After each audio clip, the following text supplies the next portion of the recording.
को सुनने के बाद सवाल तो ये उठेगा ही, आखिर की पुलिस पर पथराव, आखिर ये ऑर्डर किसका था? क्योंकि पुलिस बल आज से नहीं, जिस दिन सर्वे का आदेश दिया गया था उस दिन से ही तैनात थी। संभल में जामा मस्जिद का सर्वे करने के लिए टीम वहां पर पहुंची थी। सर्वे के दौरान पत्थरबाजी की गई है और बड़ी संख्या में वहां युवा पत्थरबाजी के लिए इकट्ठे हुए थे। पथराव में पुलिस के जवान घायल हुए हैं, जिनके पैर में चोटें लगी हैं। एसपी संभल के पैर में भी चोट लगी है, बाकायदा उसकी तस्वीर भी सामने आई है। एसपी संभल का गनर भी इस दौरान जख्मी हुआ है। सीओ संभल इंस्पेक्टर भी घायल हुए हैं, जिनकी तस्वीरें भी सामने आई हैं। पथराव में कई पुलिसकर्मियों के घायल होने की जानकारी मिल रही, बल्कि कुछ मीडियाकर्मी मौजूद थे, उनको भी चोटें आई हैं। पथराव के बाद एक्शन में है प्रशासन। अब उन लोगों को ढूंढ कर निकाला जा रहा है बाहर, जो पत्थरबाजी के बाद बिल में छिप गए हैं। उपद्रवियों पर एनएसए लगेगा, यह साफ कर दिया गया है। जिन लोगों ने संभल में पथराव किया उन पर एनएसए लगेगा। करीब 1 दर्जन उपद्रवी गिरफ्तार कर लिए गए हैं और केवल 1 दर्जन थे नहीं, संख्या बड़ी थी, इसलिए अब औरों को भी ढूंढने की कोशिश की जा रही है। पुलिसकर्मियों की गाड़ियां तक जलाई गई हैं, क्योंकि पहले हालात नियंत्रण में हुए, लेकिन उसके बाद पुलिसकर्मियों की गाड़ियों को भी आग लगा दी गई है। इसीलिए हम कह रहे हैं कि पुलिस पर पथराव किसका ऑर्डर, इस पर पुलिस अधिकारियों का क्या कहना है कि आगे इस पर कैसे कार्रवाई की जाएगी, जरा सुनिएगा। और टीम नियत समय पे पहुंच भी गई थी। सर्वे ठीक चल भी रहा था। सर्वे का मतलब है इंस्पेक्शन पूरे स्ट्रक्चर का, वो इंस्ट्रक्शन वो चल रहा था। उसके दौरान बीच में कुछ लोग आए, कुछ लोगों ने इकट्ठा किया, कुछ क्राउड इकट्ठी हुई। पहले उन लोगों ने नारेबाजी की, उसके बाद फिर पथराव करना शुरू कर दिया। पुलिस ने उनको खदेड़ने के लिए हल्का सा लाठीचार्ज भी किया। उसके बाद उन लोगों ने पथराव करना शुरू कर दिया बहुत बुरी तरह। तो आंसू गैस के गोले भी दाग के उनको बाहर करने की कोशिश की गई, लेकिन उसी बीच में उन लोगों ने किसी न किसी हथियार से फायरिंग भी की, जिसमें छर्रे आए, सीओ को छर्रे लगे। भी फिलहाल यहाँ पे शांति है।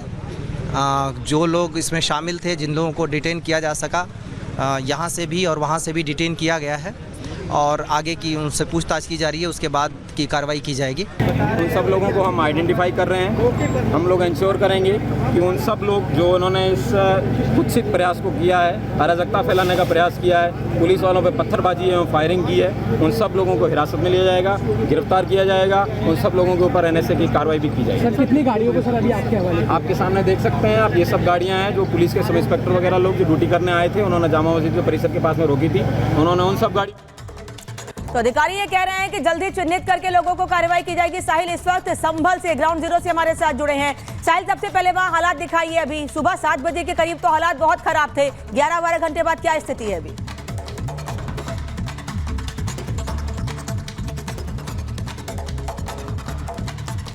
साहिल, आवाज पहुंच रही है आप तक मेरी? साहिल से वापस बात करने की कोशिश करूंगी, लेकिन तस्वीर लगातार आपको मैं दिखा रही हूं कि कैसे इस वक्त संभल में इससे पहले सुबह 7 बजे के करीब हालात सुबह खराब हुए थे। उसके बाद भारी पुलिस बल और वहां पर तैनात कर दिया गया था और अभी बताया जा रहा है हालात सामान्य लेकिन तनावपूर्ण बने हुए हैं। हिंदू पक्ष के वकील विष्णु शंकर जैन इस वक्त मेरे साथ जुड़े हुए हैं, जो उस वक्त वहां पर मौजूद थे जिस वक्त पत्थरबाजी हुई थी, जिस वक्त पथराव किया गया था पुलिस के ऊपर, और निशाना वो टीम भी थी जो वहां पर सर्वे करने के लिए गई थी। विष्णु जी, सबसे पहले मैं समझना चाहूंगी कि आप लोग किस वक्त वहां पर पहुंचे थे और हुआ क्या था, क्योंकि आप भी वहां पर मौजूद थे। उम्मीद करती हूं आपको चोटें नहीं आएंगी कम से कम। नहीं, इशू ये है कि कल करीब 6:30 बजे जो एडवोकेट कमिश्नर महोदय हैं, उन्होंने मस्जिद कमेटी के वकील और मस्जिद कमेटी को बाकायदा कॉपी रिसीव करा दी थी और रिसीव करा के बता दिया गया था कि आज सुबह 7 से 11 के बीच में सर्वे होगा।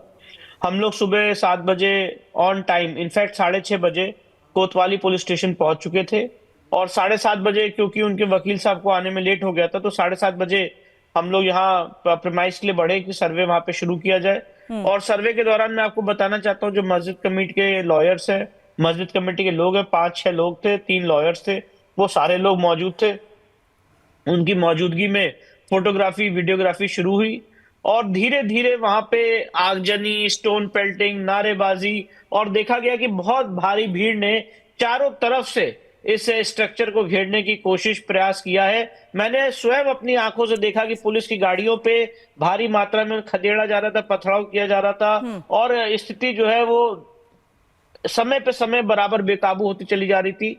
और उस बीच में हमने वहां पे एडवोकेट कमीशन का ये सर्वे कंडक्ट कराया, सारे जो फीचर्स है उसकी स्टडी की, फोटोग्राफी की, वीडियोग्राफी की, बराबर आंसू गैस के गोले वहां पे छोड़े जा रहे थे और काफी एक अनियंत्रित स्थिति थी और बराबर एक टारगेट करने की कोशिश की जा रही थी कि किसी भी तरह से यहाँ का सच सामने ना आ पाए और ये सर्वे कैसे भी करके विष्णु ये जी, रुक क्या जाए। ये माना जाए कि उस वक्त आप लोगों को भी टारगेट करने की कोशिश की गई थी, क्योंकि आप लोगों को बड़ा मुश्किल से सुरक्षित वहां से निकाला गया, हमने तस्वीरें देखी हैं, तो क्या आप लोगों पर भी हमला करने की कोशिश थी?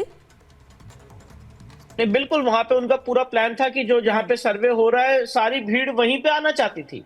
और मैं एक बात और बताना चाहता हूं कि 19 नवंबर को, आज से कुछ दिन पहले जब दोबारा सर्वे हुआ था, शाम के वक्त हुआ था, तो वो फुटेजेस शायद नहीं आ पाए। वो इससे भी ज्यादा भयानक स्थिति थी 19 नवंबर की। अच्छा, कम से कम सर्वे के दौरान 500 से 600 लोग मस्जिद के अंदर घुस चुके थे और जो सर्वे टीम सर्वे कर रही थी उसका बराबर वीडियो बनाया जा रहा था। अच्छा, वीडियो लीक किए जा रहे थे, भड़काऊ बयान दिए जा रहे थे, वहीं से धमकियां दी जा रही थी। तो इससे भी ज्यादा बुरी स्थिति थी 19 नवंबर को। आज काफी पुलिस फोर्स मौजूद था, प्रशासन ने काफी अलर्टनेस दिखाई, इसके लिए मैं डिस्ट्रिक्ट एडमिनिस्ट्रेशन का बहुत धन्यवाद देना चाहता हूं।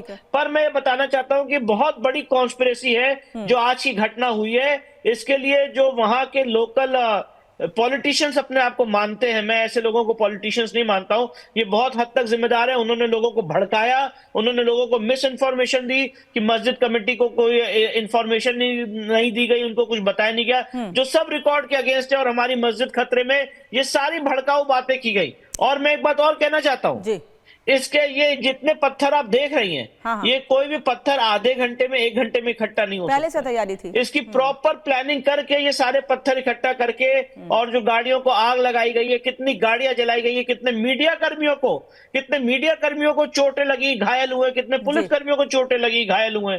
तो बहुत बुरी स्थिति है वहां। ठीक है विष्णु जी, बने रहिए मेरे साथ, मैं वापस आपसे बात करूंगी, लेकिन इस बीच एक बड़ी खबर बता दूं और सहयोगी साहिल भी इस वक्त संभल में ग्राउंड जीरो पर मौजूद है, उनसे भी अपडेट दूंगी। उत्तर प्रदेश के संभल में हुए बवाल में अब तक 3 लोगों की मौत हो चुकी है। सर्वे से नाराज लोगों ने पथराव और आगजनी की थी। उपद्रवियों ने सर्वे टीम और पुलिस पर पथराव किया था। पथराव में 20 पुलिसकर्मी घायल हुए हैं। एक की हालत गंभीर बताई जा रही है। 2 महिला सहित 15 लोग हिरासत में लिए गए हैं, मंडलायुक्त का यह कहना है। जबकि पथराव हिंसा में शामिल लोगों पर एक्शन होगा, ये भी कहा जा रहा है पुलिस की ओर से। उकसाने के बाद प्लानिंग से हिंसा की गई है, मंडलायुक्त ये दावा कर रहे हैं। वो ये भी कह रहे हैं कि पूरे इलाके में भारी पुलिस फोर्स तैनात है, मंडलायुक्त का ये दावा है। और अभी भी पुलिस फोर्स तैनात होने के बाद भी हालात तनावपूर्ण बने हुए हैं। साहिल, क्या तस्वीरें, अभी स्थिति अभी सामान्य दिख रही है लेकिन तनाव कम नहीं हुआ है? हाँ जी बिल्कुल, इस पूरे इलाके में माहौल शांतिपूर्ण बना हुआ, लेकिन अभी भी कहीं ना कहीं लोगों के दिलों में डर बना है कि दोबारा से ऐसी स्थिति पैदा न हो जाए जिसके बाद कहीं ना कहीं फिर से उपद्रवी जो है वो पथराव शुरू कर दे। इसी जगह पे हम मौजूद है, जामा मस्जिद के पिछले हिस्सा है, इसी जगह से जो बवाल था वो शुरू हुआ था। उपद्रवियों ने पुलिस टीम पे जो था वो पथराव शुरू किया। इसके अलावा जो पुलिस टीम की जो यहाँ गाड़ियाँ प्राइवेट खड़ी थी, उस गाड़ी को आग के हवाले कर दिया। इसके अलावा जो इस पूरे इलाके में CCTV कैमरे लगे थे उनको भी तोड़ा गया, जिससे उनकी जो फुटेज है वो कहीं कि रिकॉर्ड ना हो पाए। लेकिन अब पुलिस का मानना है कि पूरे इलाके में जिन लोगों की पहचान की जा चुकी है उनकी गिरफ्तारी के लिए कई टीमों का गठन किया जा चुका है और धरपकड़ के लिए जो अलग अलग जगह पर पुलिस टीम जो दबिश भी दे रही है, क्योंकि जिन 15 लोगों को डिटेन किया गया है उनसे कई सारे जो सवाल है वो किए जा रहे हैं, जिससे इनके अन्य साथियों के बारे में जानकारी जुटाई जा सके। फिलहाल स्थिति यह है कि शांतिपूर्ण बना हुआ है, लेकिन संभल के पूरे एरिया में जो है भारतीय न्याय संहिता के तहत धारा 163 लागू की जा चुकी है।